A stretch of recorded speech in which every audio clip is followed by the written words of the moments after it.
So I'm looking at participants, and Wendy, you're going to be, thank you. You're recording.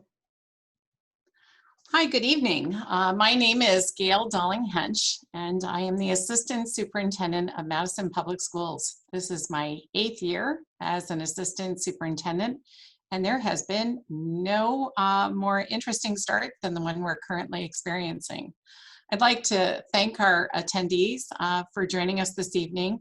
This is our first mini webinar that we are offering parents throughout the course of the year. We hope that you find future topics of interest as well.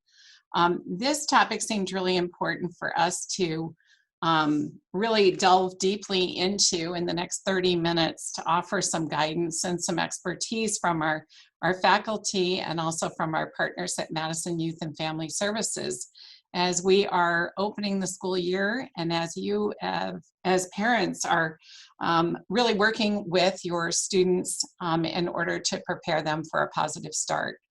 I'd like to thank Sherry Farmer, who's our organizer this evening, and also our moderator for her work in preparing the webinar, as well as her facilitation. We were going to start with a poll, but unfortunately Zoom has had issues all day. I'm sure you've heard that in the news. So we are dealing with some Zoom issues ourselves. We aren't able to show our faces during the course of this webinar, but you are able to see the slides. So we're pleased to be able to continue our mini series this evening. So I'd like to start by introducing our panelists. Angela Ahern, who's Assistant Director at Madison Youth and Family Services. Becky Frost, the Principal at Jeffrey School. Melanie Witcher, Assistant Principal at Daniel Hand High School. Eliza Hayes, our school counselor at Brown School, and Claire Keenan, our social worker at Polson Middle School. Thank you all for being here, and thank you for your expertise in sharing this evening. I'd like to start by introducing Angela. Hi everyone, I'm Angela Ahern. I'm a licensed family therapist and assistant director at Madison Youth and Family Services. I've been with the agency for 12 years now, and I oversee the clinical services for our agency. And I'm here to talk to you tonight about building resilience in our children during these ever-changing times. As parents, we can help transform our children's worry into teachable moments by doing a few key things. One way we can help a child feel grounded is to incorporate routine or predictability whenever possible. For instance, during the school week, we can have our kids get dressed and have breakfast the same time each day, regardless if they're scheduled for in-person or remote learning, and keep consistent bedtimes too. We should try to continue with routines that we created during the pandemic that encourage family time, like family dinners or after dinner walks with the dog and family game night to give kids something to look forward to at the end of the school day. When unexpected situations or demands arise, we can encourage our kids to be creative and resourceful. So if they're missing their opportunity to play sports, let's help them coordinate virtual practices in their own backyards with their friends online. Or if they're getting a ride into school and they miss social time on the bus, let's encourage them to FaceTime with their friends while they're en route. We should try to help our children focus on possibilities rather than limitations, or what I like to call flip the script. Even though this isn't the magical return to normal we all hoped for, returning to school even a few days a week allows for lots of possibilities that weren't available a few months ago. It provides our children with a gradual transition back from the extremes we've all been experiencing lately. It provides ways for our kids to stay academically engaged and connected to their schools, and it provides ways for our kids to reconnect with their peers and teachers. Now, I know for most of us, it's human nature to want to avoid things that make us feel uncomfortable or worry when unpredictable things will happen. What we can do for our kids is to validate that sometimes life will catch us off guard, but we have people to help support us when the unexpected comes our way. So to help them develop resilience, help them have a plan or a roadmap, as long as we realize that we're going to need to adjust it along the way. And to help us manage our discomfort and feel more prepared, we can help them practice, practice, practice. If your child's nervous about returning to school, encourage them to start talking aloud about their return. Hop online and visit their school's website. Start getting their backpacks ready. Maybe even drive them into the school parking lot and have them imagine what it would be like to be back inside the building. If your child hasn't had much exposure to public places, some of the things we can do to help prepare them for the first day of school is have them practice wearing a mask at home to increase their comfortability. Set up arrows. You can make this fun. Set up arrows inside your home and see if they could follow in the right direction to make it to lunch or find their way outdoors for playtime.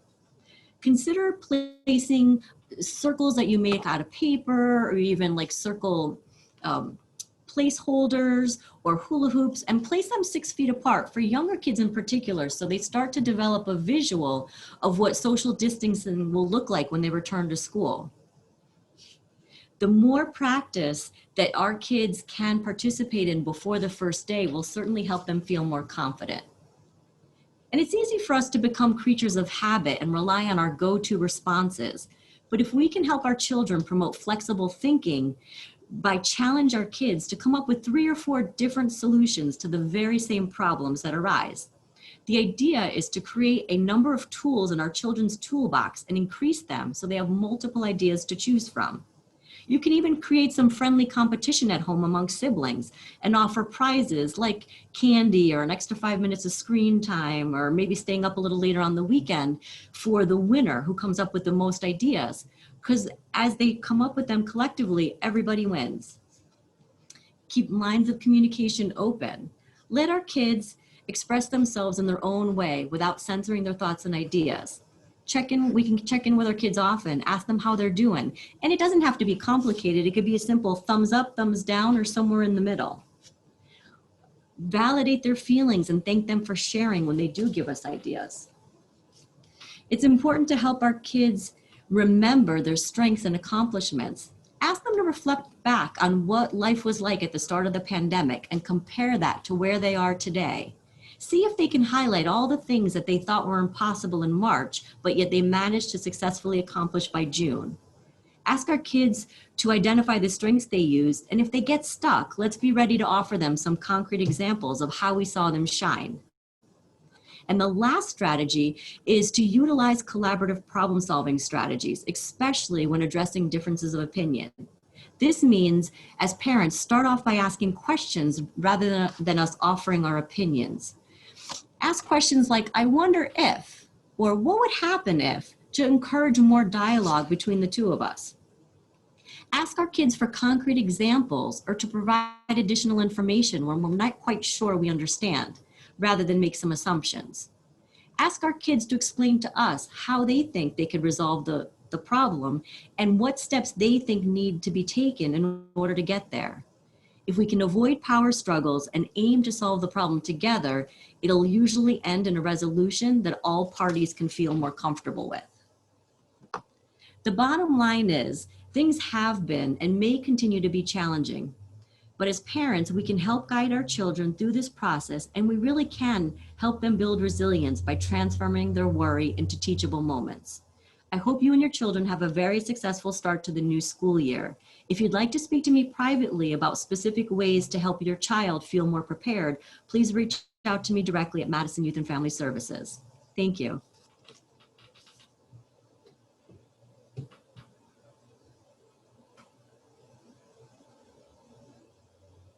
Up next is Claire Keenan.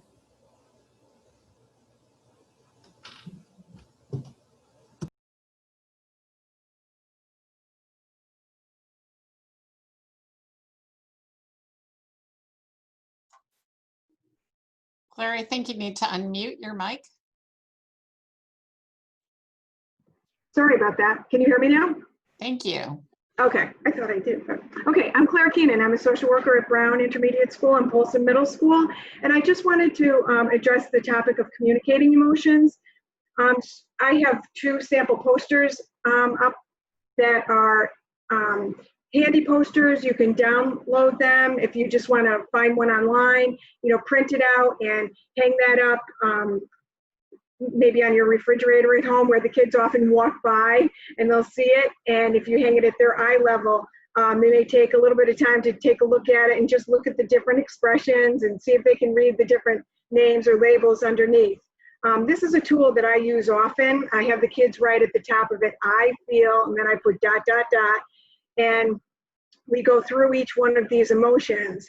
And at the end, I'll ask the kids, is there like one or two maybe that jumped out at you that would best describe how you're feeling right now? And it's amazing the conversation that can be generated from that question. And it's a nice start and getting to know how the kids are feeling and what they're thinking.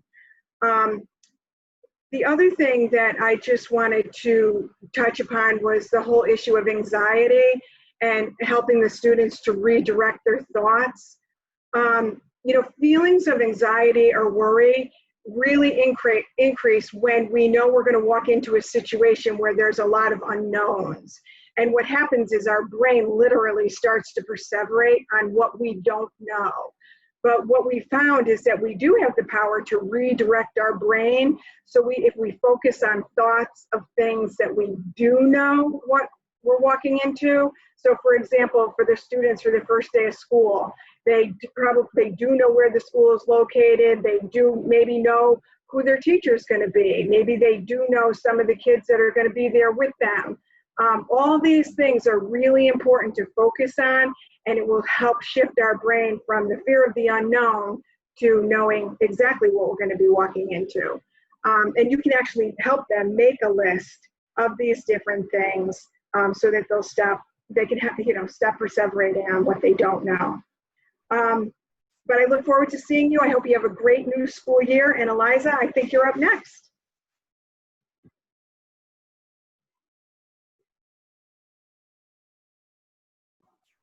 Hi, my name is Eliza Hayes, and I'm the school counselor at Brown. And thank you all for tuning in. There's a lot of stress in our family lives, even when we're not in COVID times. So it's great that you are spending a moment to think about how to help your children and how to help yourselves as we try to get through this unprecedented time. So when we think about how to respond to the stress of family life in a pandemic, I just invite you to be reflective about your own anxiety around this pandemic and the different stresses that you might be experiencing, whether it be health or financial, and just to remember how aware our children are of telephone calls and tone and energy, and that they are little sponges. And it's not that you can't have stress or strife during these times, but it's helpful for children to be shielded from some of the more difficult stress, but then to also hear how you are processing your stress. So how you can name that you're feeling frustrated about this computer internet connection, and talk through your frustration and talk through your coping strategies, how you're going to get through it, because the way we model our behavior is really the most powerful. For better or for worse, we might have the best intentions, but really we need to live it so that children can learn from us. Focusing on, anytime we talk about stress, we work with children and families around what is in our control, what is in our circle of control, and you can talk with your children about that. What is in their control is what they wear to school, maybe what their breakfast is, how they're going to get to school, what they're going to do after school, and then what is out of their control. Well, wearing a mask every day at school is not in their control, and it may not be their preference. I don't think any of us enjoy wearing a mask all day long, but that is something that's out of our control. So by helping them see the two sort of circles of control, if they can see what they do have control over, that may help with some distress that could come up. And then also thinking about just in general what your bucket of coping strategies is. And it's not, oh, you're feeling stressed, take a bubble bath. It's more, let's get really concrete with our children and write a list of things that help bring us from a red zone of upset to kind of a green, calm zone. What are the things that bring us to a green zone? Is it walking the dog? Is it putting your earphones in and listening to a great song? Is it turning on the radio and having a dance party? Something that breaks up the tension of the family. Sort of having check-ins about that. We want to try to catch the stress when you feel it building. That's what we try to do for students in the classroom when we start to see the stress build. We try to give them a break. We want to help them name it. When you're at home doing the at-home learning, I would suggest switching to something easy. If you see your child perseverating, have a lot of anxious thoughts after the school day, is there something you can go back to with them that kind of brings them back down to a more regulated place? So perhaps coloring, doodling, something easy. I know we're all thinking about the social health of our children, and we have to continue to, to work to connect children. And we're doing a lot of video chats, and we did a lot of video lunch bunches in the spring, and meeting with friends outside. So those are some things we can do. Leave the stressor until you can regroup. You can also go over with your children and yourselves. We all need a mantra, right? This is going to be challenging, but I'm going to take it one day at a time, because that's all I can do. And it's okay to not know the answers. You can even write these little Post-it notes and post them around the computer screen to have your child, take a deep breath, or, count to 5 before you come ask me. And it's not that everybody's going to achieve this right away, but we're just trying to model and build small coping strategies so that we can get through how to make our tolerance of distress. How do we open that vessel and make it a little bit wider? Angela talked about wearing the mask. I really want children to think about when they need a break with the mask, especially for rule followers who might be afraid to ask for a break. Also, you can talk with your children about how the rules will be different at school than they are at home, and that some children may have a hard time keeping the mask on, and some children might want to call them out for that, and that might cause some anxiety. So those are just things we have to keep in mind. That we just have to worry about our own bodies and keeping ourselves safe. And the last thing I wanted to mention is about separation anxiety. Many of you have been with your children nonstop since March, and I don't know if you can think about creating opportunities for them to have a little space from you in the next week, so that when we get back to school, some of that change in environment, I'm sure they'll be thrilled to get back to their teachers, to some friends, but that they'll be, sad to see you go. Maybe a picture of you in their backpack, maybe a little bit of, maybe a note, but to start practicing some of that in the next week. Okay, and now I think we have Becky Frost. It's actually Melanie's up next, but no problem. Thank you so much, Eliza. Hi, everyone. I'm Melanie Witcher. I'm the assistant principal at HAND, and I'm just going to talk to you a little bit about some of the proactive measures that we've been taking to get prepared for September. There's been really a large team of people that have been working all summer to try to think of every little aspect in order to make sure that when our kids come back into the classroom, that we're fully prepared to embrace them. We truly, as a staff, the one thing that everyone has been saying is we miss our kids, and we're super excited to get them back into our buildings. So the first step is we're going to have some welcome back orientation videos. These videos were taken at each building, and they're super short, and they're just sort of a general, hey, welcome back. These are some things that might look a little different this year. So each school is going to send those out this week. So you should be able to get those and show them and share them with your kids, watch them together, and just learn a little bit about what we've been up to over these past few months to help prepare. In addition to the videos, all the schools are also offering small in-person orientations. I know at the elementary levels, these are happening at every grade level. And then specifically as you get up through middle school and high school, they're definitely happening for the transitioning grade levels. So the new 6th graders going into Polson and the new 9th graders coming into Hand, they will definitely have a little bit more in-depth and in-person orientation experience. In addition to that, something that we're doing at the high school this year, which we have not done in the past, is we're offering some in-person orientation sessions, even for our other grade levels.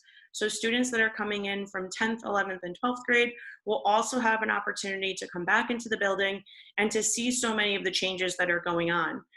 It just helps to transition so that when the first day back and things start to look a little different, everyone hopefully from kindergartners straight up through 12th graders will feel just a little bit more comfortable. We're super excited to have the kids back, and Becky Frost is going to talk to you a little bit more about some of the things that we're doing to just be a little bit more proactive to get our students back in our building. Thanks, Mel. So continuing on the topic of how schools are planning to welcome your children back, another thing that we have done in a proactive way is to really open with a slow start. So if you have been in the loop and been to our reopening page, you'll know that cohort A students are starting on the 3rd, cohort B students are starting on the 4th, and then our virtual learners will join in the following week on the 8th. This really allows for each cohort to have time, come into the building, get to know each other in this small group, and be able to ask any questions that they have about how lunch is going to work, or how we walk in the hallways, or what recess will look like. Really get to know their teacher, and we'll be able to afford them that really individualized attention that we know they're going to need. When they walk through our doors on the 3rd or the 4th, or when we see them on Google Meets on the 8th, we really want to pay attention to what our children are saying to us. We will get to the reading and the math and the writing, but making sure that they all feel comfortable, confident, connected, like they belong in this classroom now is definitely a priority for us. We've also been hard at work this summer. A special task force was put together to discuss many social emotional topics, but also we've had a curriculum team writing specific social emotional lessons to be delivered at every grade level in the opening weeks of school. You can see just by reading the titles of the K-3 lessons versus the 9 through 12 lessons that they're highly developmentally appropriate. So our specialists really worked to design lessons based on your feedback from our parent surveys, and also knowing our grade levels, our ages, you know, what is going to be appropriate, what are going to be on these kids' minds specifically. So we're really looking forward to, again, starting those conversations early, having open conversation with kids about what's going on in the school day.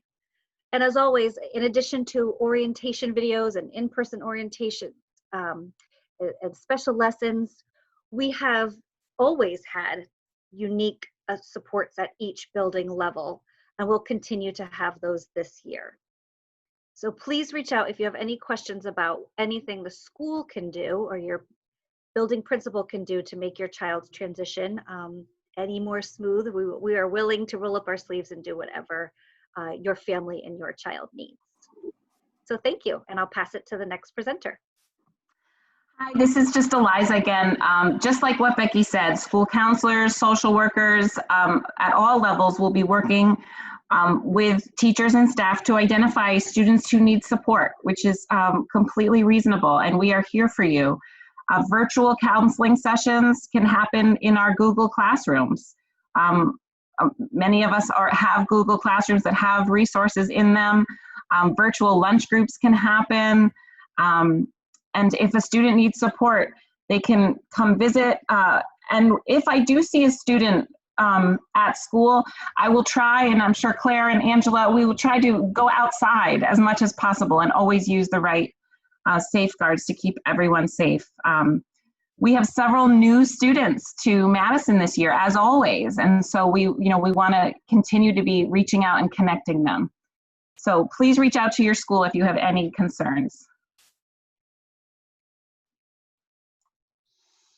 Thank you, everyone. I did want to share this page, and someone actually put in our chat the question of whether or not the slides would be available after our webinar.